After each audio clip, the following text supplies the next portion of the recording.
한나 우리가 계속해서 보고 있죠. 그러면 한나는 어떤 여인인가요? 첫째는 기도의 여인이라 할 수가 있겠죠. 괴로움이 많았던 여자, 아이를 낳지 못했고 또 아이를 낳지 못하자 그의 연적 분인날을 통해서 많은 조롱과 멸시를 받으면서 나는 원통함이 많은 여자라 그렇게 본인이 말하는 것처럼 많은 괴로움이 있었지만 그 괴로움을 하나님 앞에 기도로 풀어낸 여자, 그게 한나입니다. 그래서 여러분 우리 삶에 크고 작은 시련이 오고 괴로움이 찾아오면 하나님께서 내게 기도하라고 기회를 주셨구나 그렇게 생각하시기 바랍니다. 한나를 통해서 주시는 중요한 교훈입니다. 그는 그 억울함, 그 분통함, 그 괴로움을 실로 하나님의 집에 올라가서 하나님 앞에 기도를 드립니다. 서원하면서 기도를 드리죠. 하나님, 내게 아들을 주시면 나도 그 아들을 하나님 앞에 다시 드리겠나이다. 서원 기도를 드리죠. 뿐만 아니라 오래 기도했다 그랬어요. 오래 통곡하며 소리 높여 하나님께 오래 기도하다 보니 나중에는 목소리도 안 나오고 그냥 입만 달싹거리는 나는 여호와 앞에 내 심정을 통하고 있었다 그렇게 말을 하죠. 심정을 통하는 깊은 기도를 이 한나는 드리게 되고 그 기도를 통해서 하나님께서 닫혔던 태의 문을 여시고 이 가정에 정말 정종철을 닮은 옥동자를 허락해 주시죠. 멋진 아들, 정말 멋진 아들 하나님께서 이 가정에 허락해 주십니다. 그래서 한나는 하나님 앞에 기도하던 여인이었고 두 번째 이 한나는 위대한 어머니였습니다. 위대한 어머니. 그래서 오늘 우리가 이 위대한 어머니 한나를 우리가 좀 묵상해 보기를 원합니다. 그가 기른 이 사무엘, 그는 어떤 사람이었나요? 사무엘.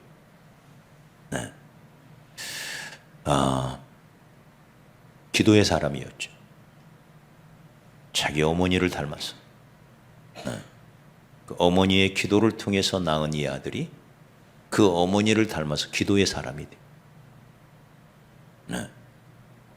나는 평생 기도를 쉬는 죄를 결단코 범치 않겠다. 사무엘의 위대한 고백이죠. 기도의 사람. 뿐만 아니라 이 사무엘은 소위 이스라엘 백성 가운데 이제 내일부터 다음부터 보면 이스라엘이 현재 어떤 영적 상태에 처해 있는지를 보여줍니다. 이가봇이라고 하는 말을 통해서 하나님의 영광이 이스라엘에게서 떠난 상태, 대단히 영적으로 아주 어려운 혼탁한 그런 상태를, 그런 상황 속에서 태어난 게 사무엘입니다.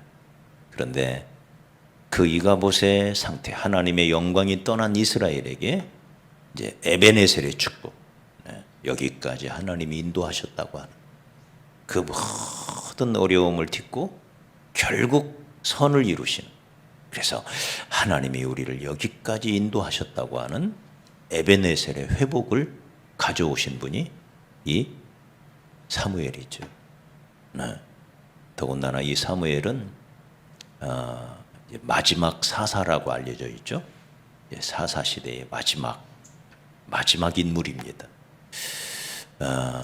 그런 사사 시대가 끝나고 왕정 시대로 넘어가는 사사 시대는 소위 신정 시대입니다. 제정 일치 시대라고 말하는 이 신정 시대. 거기에서 이제 왕정 시대로 넘어가는 그 과도기에 활동했던 사사요 선지자가 사무엘이었습니다. 그래서 이제 신정 시대를 마감하고 이제 왕정 시대로 넘어가면서 첫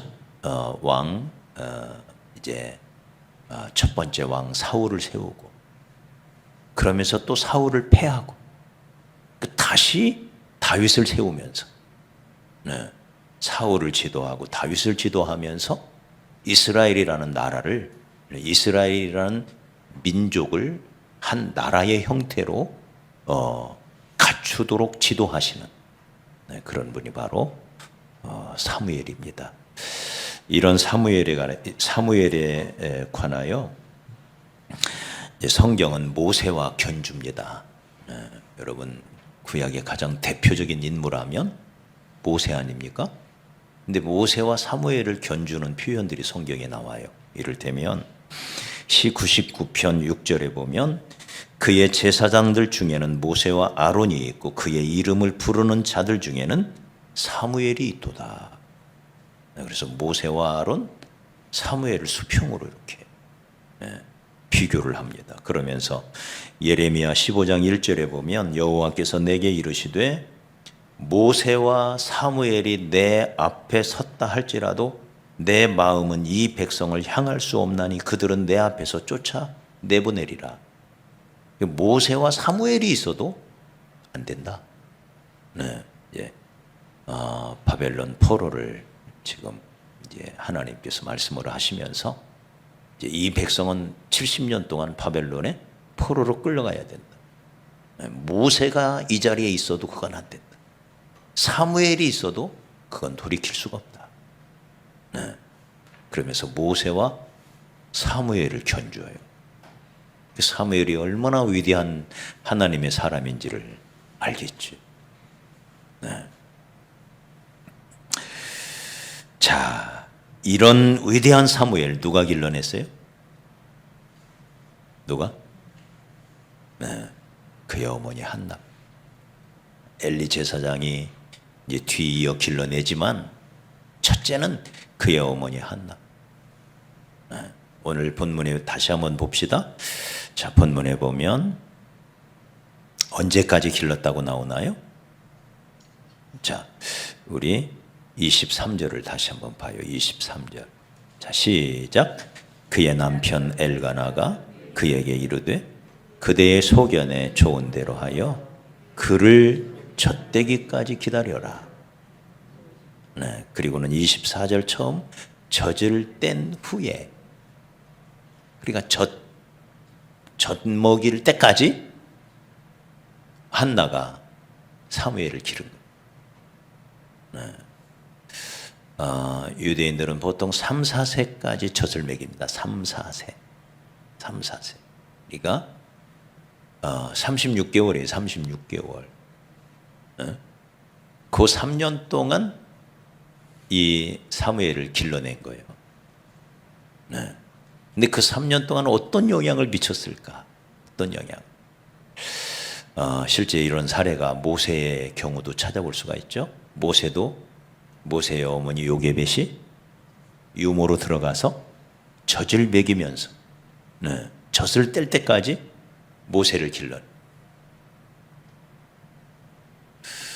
사무엘은 그 후 엘리 제사장이 이어서 교육을 시켰지만 모세는 어때요? 요게벳의 손을 떠나면 어디로 가는 거예요? 공주의 품으로 가잖아. 하나님을 모르는 공주의 품. 네?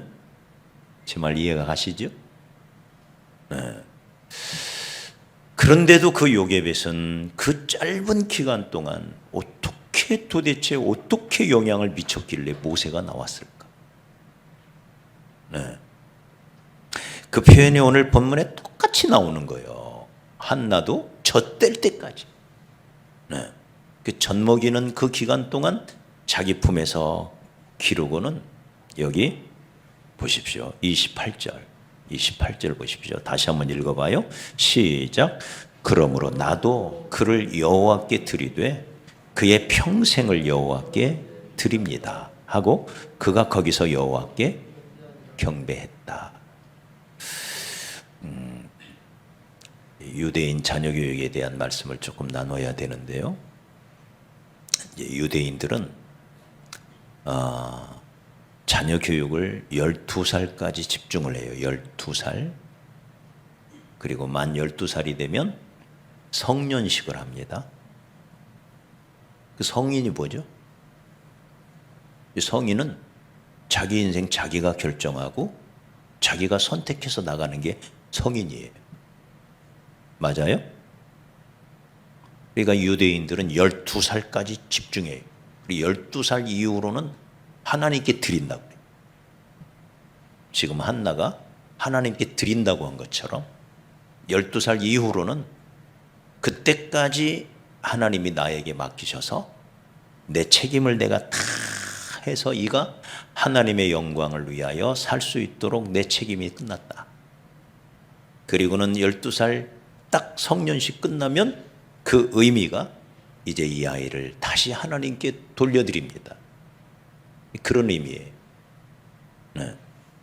그래서 12살 성년식이 그렇게 중요한 거예요. 유대인들에게는 12살까지 그들의 자녀 교육이 집중이 돼요. 우리는 언제까지 해야 돼요? 네? 우리는 장가가도 우리는 하잖아요. 손주가 태어나면 손주도 돌봐주는 게 우리잖아요. 네. 유대인들은 딱 성년식이 끝나면 이 아이는 독립된 인격체로 이제 부모 곁을 떠난다. 이 개념을 가지고 있어요. 부모 곁을 떠나는 게 아니고 단순히 떠나는 게 아니라 이제 하나님께서 내게 맡기셨는데 내가 책임을 다했으니 다하고 다시 하나님께 올려드린다.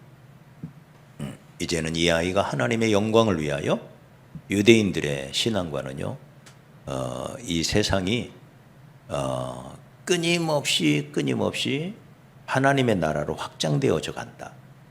그 확장되어지는 일에 우리가 쓰임 받는 거다. 그러니까 이 아이를 12살까지 잘 키워서 하나님께 다시 보내드리고 이제는 하나님의 영광을 위하여 이 땅이 하나님의 거룩한 나라가 되게 하기 위하여 이 아이는 쓰임받는다. 이런 마음으로 하나님께 드리는 게 성년식이에요. 따지고 보면. 네. 지금 사무엘 같은 경우는 12살이 안 되죠.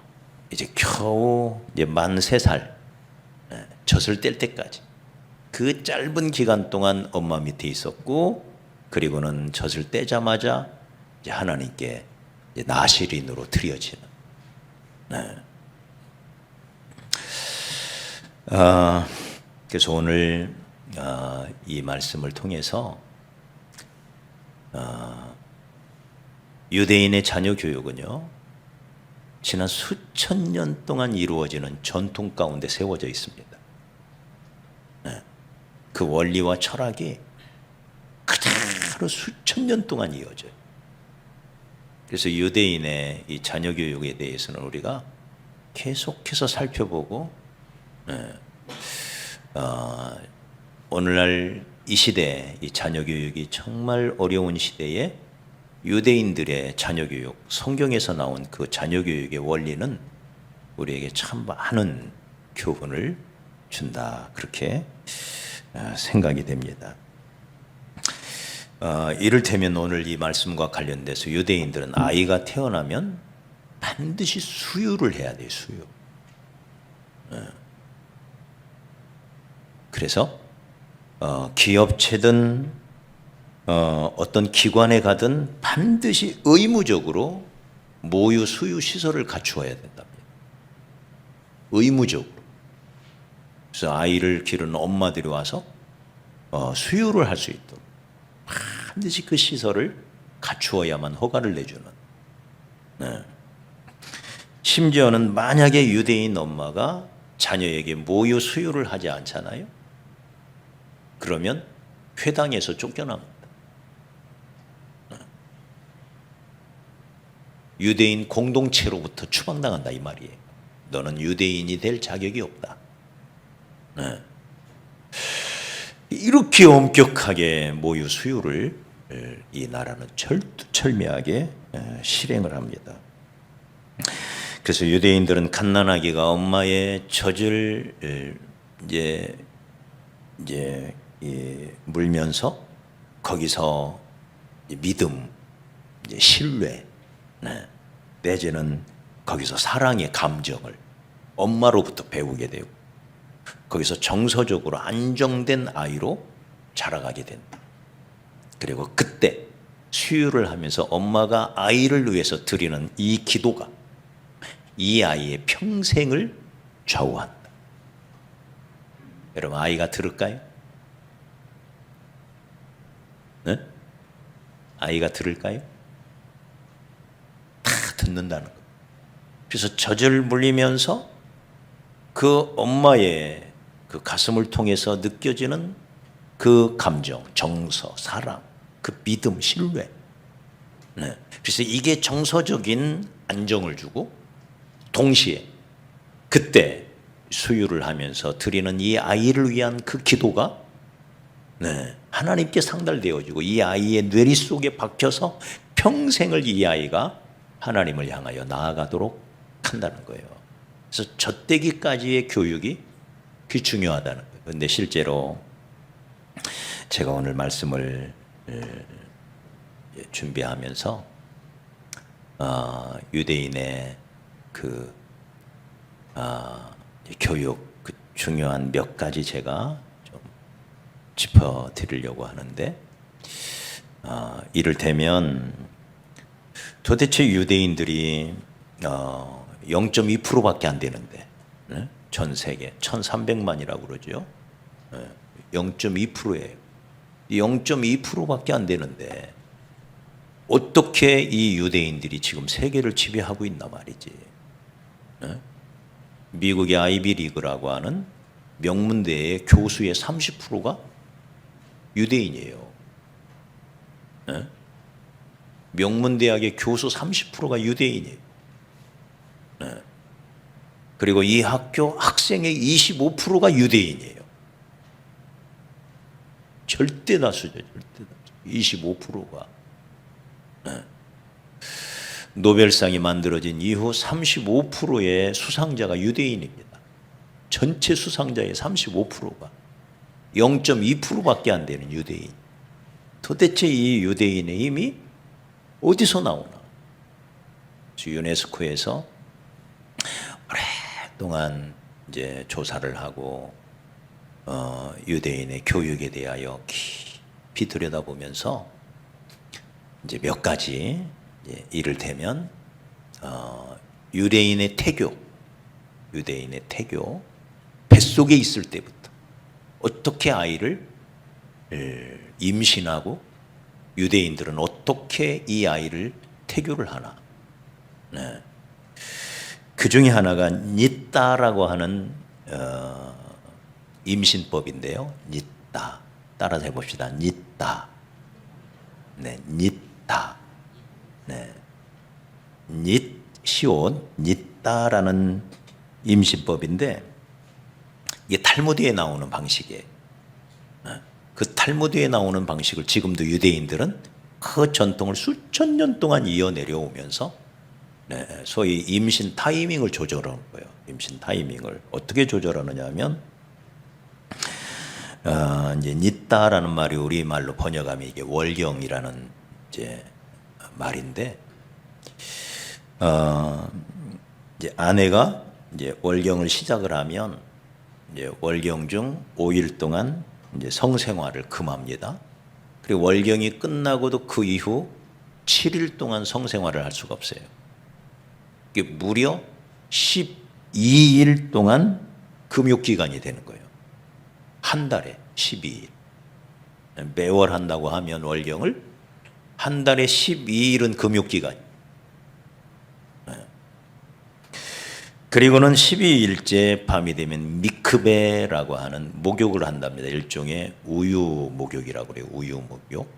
여인들이 이제 몸을 정결하게 하는 거예요. 12일째 되는 날 우유 목욕을 하고 이제 부부가 성관계를 하는데 이 12일째가 언제냐? 이제 배란일 하루 이틀 전이라는 거예요. 배란 하루 이틀 전. 그때가 그러니까 임신하기 가장 좋은 때예요. 그러니까 12일 동안의 이 금욕 기간 동안 여인은 이제 한 아이가 새 생명을 맞이할 준비를 하는 거죠. 깨끗한 상태로 준비를 하는 거죠. 그리고는 그 기간 동안에 남자는 이제 소위 원기왕성한, 그러니까 건강한 남자와 건강한 정자가 만나야 건강한 아이가 태어난다. 이게 여러분, 이게 탈무드에 나오는 얘기예요. 이게 수천 년 된 얘기입니다. 그렇게 해서 가장 좋은 조건을 갖춘 후에 배란일에 맞춰서 임신을 해서 건강하고 똑똑한 아이가 태어나도록. 이 지혜가 놀라운 거죠. 놀라운 지혜죠. 오늘날 현대 과학으로 봐도 놀라운 지혜죠. 그래서 유대인들은 좀 까다롭지만 이런 소위 닛다 임신법, 그러니까 임신 타이밍을 조절하는 거예요. 타이밍을. 그래서 가장 건강하고 가장 똑똑한 아기를 잉태한 부모에게 있어서 가장 좋은 유전자를 받는 거예요. 그래. 건강한 난자와 건강한 정자가 만나도록. 이걸 수천 년 동안 유대인들은 이제 실천을 해오는. 그래서 여러분도 다시 자녀를 낳으려면 이 닛다 임신법 꼭 참고하시기 바랍니다. 우리 할머니 권사님들만 고개를 끄덕이는데 큰일 났네.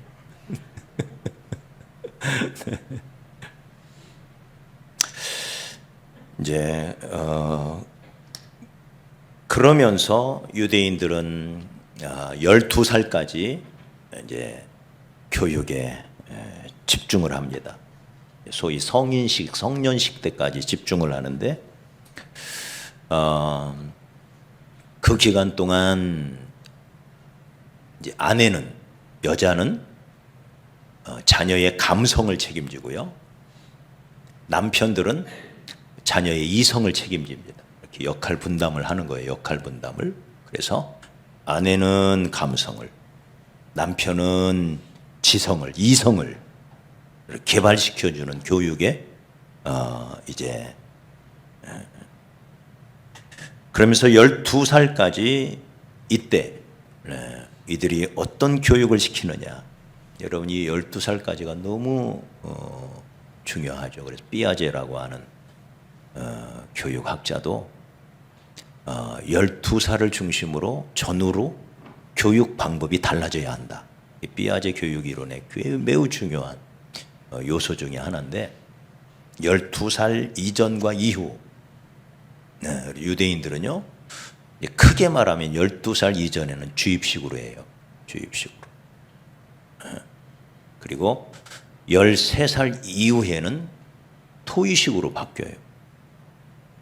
물론 12살 이전도 토의도 하긴 하지만 12살 이전에는 많은 것을 암송하게 해요. 암송. 그리고 13살 이후로는 그걸 토의하도록, 그 토의를 통해서 자기 것으로 만들도록 그렇게 이제 지도를 하는 특성을 가지고 있는데, 이제 한국 교육은 거꾸로 되어 있죠. 13살 이후로 주입식으로 가요. 한국 교육은 거꾸로. 자, 그래서 이 12살 이전에 아빠가 어떤 일을 하느냐. 아빠가 이제 소위 이제 밥상머리 교육을 시킨다고 합니다. 밥상머리. 같이 밥을 먹으면서. 그래서 성년식이 될 때까지 아빠는 저녁 외식을 안 한대요. 금지 사항이에요. 그러니까 그게 유대인 아빠는 아이가 성년식이 될 때까지 저녁 외식을 안 해요. 저녁밥은 반드시 자녀와 함께 먹는 거예요. 자녀와 함께 먹으면서 아빠가 하부르타식으로 질문을 던지고, 네, 자기의 경험을 이야기를 하고, 그리고 여러 가지 이제 답을 주는 대신 많은 질문을 자녀들에게 끊임없이 이제 던지는, 그래서 아이가 끊임없이 생각하게 만드는, 네, 그 밥상머리 교육을 끊임없이 아빠가 시킨다고 합니다. 그리고는 밥상머리 교육만 아니라 잠자기 전에, 네, 아이가 말을 배우면서부터, 그때부터는 아빠가, 이게 아빠의 역할인데 저는 이 역할을 제대로 못한 것 같아요. 아빠가 15분 이상을 책을 읽어준다는 거예요. 베갯머리에서 아이가 잠들기 전 15분 동안 아빠가 책을 읽어준대요. 글도 배우기 전에 말을 조금씩 할 때부터 책을 읽어준다. 15분 동안. 네. 그래서 유대인들은 보통 다른 민족의 아이들이 한 900단어 정도 깨우칠 때, 이 어린이, 유대인 어린이들은 그 배에 달하는 1500개 이상의 어휘를 얘들이 익힌다는 거예요. 그게 아빠가 들려주는 중저음의 목소리로 베갯머리에서 읽어주는 그 책, 그 독서가 이 아이들에게 그렇게 많은 지능 개발을 시켜준다는 거예요. 네. 그래서 밥상머리 교육과 베갯머리 교육, 이것을 누가 한다고요? 아빠가 한다는 거예요. 아빠가. 네. 이런 교육을 통해서 이 아이들이, 유대인들이 이제 자라가게 되고, 그들이 12살까지 철들철미하게 회당에서 신앙교육과 함께 하나님의 말씀을 같이 배워가면서 동시에 이런 지혜 교육을 통해서 이들이 삶의 목적을 갖는다는 거예요. 그 목적이 뭐냐?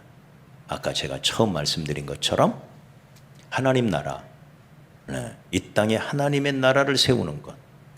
그 하나님 나라 모든 영역에서 과학, 문화, 예술, 이 모든 영역에서 하나님의 나라가 세워지는 것. 그래서 그 일을 위하여 우리는 태어났고, 그걸 위하여 우리는 준비하는 것이고, 그래서 그 일을 위해서 우리는 평생 들여지는 거다. 이게 유대인들의 소위 하나님 나라에 대한 목표 의식이에요. 목표 의식. 네. 그래서 유대인들 가운데는 많은 부자들이 나왔지만 그 부자들이 한결같이 자선 사업가가 되고, 네? 그래서 사회를 좀 더 밝고 좀 더 아름다운 그런 모든 사람이 함께 평화를 누리고 기쁨을 누리고 행복을 누리는 그런 하나님 나라를 세우는 것, 이것이 이들의 삶의 목표가 어려서부터 그 뚜렷한 성경적 목표가 세워져 있기 때문에 그 목표를 향해서 들여지는 인생을 살더라. 네. 여러분들, 우리들의 자녀 교육 너무너무 소중합니다. 우리 교회도 마찬가지죠. 교회적으로도 다음 세대 사역 너무나 중요합니다. 그래서 올해 우리 다음 세대 사역자들과 제가 나누는 이야기가 뭐냐? 특별히 주일학교 12살 이전이죠. 주일학교 세워야 됩니다. 우리가 기도만 하고 있을 게 아니에요. 좀 구체적으로 계획을 세워서 우리가 올해 실행에 옮기려고 합니다. 지난주에 여러분 설문조사 받으셨죠? 네, 그거 쭉 읽어보기만 해도 우리 교회가 뭘 준비하고 있구나, 이거 조금 느껴지셨나요? 윤희 집사님 풀었나요? 풀 건 아니에요. 그냥 동그라미만 찌면 돼요. 네, 답은 없으니까 여러분의 의견을 쭉 말씀을 해주세요. 우리 성도들이 어떤 생각을 하고 있고, 또 우리 교회 현재 다음 세대 교육 수준이 어디에 와 있나 이런 것도 좀 우리가 객관적으로 좀 평가하고 우리가 어디로 가야 하나 하는 목표도 좀 정확하게 설정하기 위하여 지금 설문조사를 행하고 있는 겁니다. 그래서 여러분들 다 참여를 해 주십시오. 그래서 그걸 우리가 모아서 분석을 하고 그래서 몇 사람의 사역자가 그 일을 감당할 수가 없어요. 우리 모두가 그 일을 같이 감당해 가야 됩니다. 특히 학부모들이 함께 참여해야 됩니다. 학부모들과 함께 우리가 올해 다음 세대 교육 정말 이 시대 한국교회에 준 절체절명의 과제죠. 이거 못 해내면 한국교회 그대로 끝납니다. 그대로. 지금 한국교회 절대 다수를 차지하는 노장년층 돌아가시고 나면요. 한국교회 지금보다 50% 30% 이하로 떨어져요. 그 정도로 한국교회 지금 심각한 상태입니다. 그래서 여러분 올해 이 다음 세대 사역의 부흥의 원년을 우리가 같이 만들어가기를 원합니다. 그래서 여러분 우리 모두가 한나와 같은 그런 엄마가 됐으면 좋겠고요.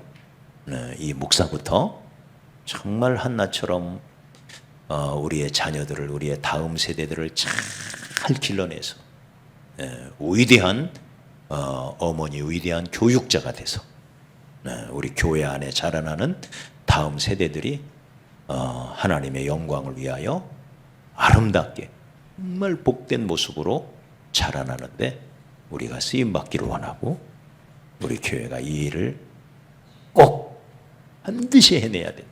이거 못하면 우리의 미래가 없다. 우리 교회도 이대로 끝난다. 절체절명의 과제입니다. 이런 사명감을 가지고 제가 가끔씩 말씀드리는 것처럼 우리 교회는 외국인 선교와 다음 세대 선교라고 하는 이 두 선교의 두 날개 우리가 잘 펴서 다문화 시대에 이 이주민 선교, 외국인 선교 동시에 우리의 미래 다음 세대 선교 이 두 선교 활동을 잘 감당하는 그런 우리 교회가 되었으면 좋겠습니다. 같이 기도하면서 간절한 마음으로 하나님께 기도하고 그래서 하나님이 주시는 지혜를 힘입어서 우리가 이 일을 올해 잘 감당하는 그런 한 해가 되기를 바라고 그래서 우리 주일학교가 살아나고 머자나 중고등부가 살아나고 우리 청년부가 더욱 살아나는 그런 다음 세대가 행복한 다음 세대가 교회 안에 가득한 그런 우리 밝은빛 교회 꼭 만들어내가는 그런 한 해가 되었으면 좋겠습니다.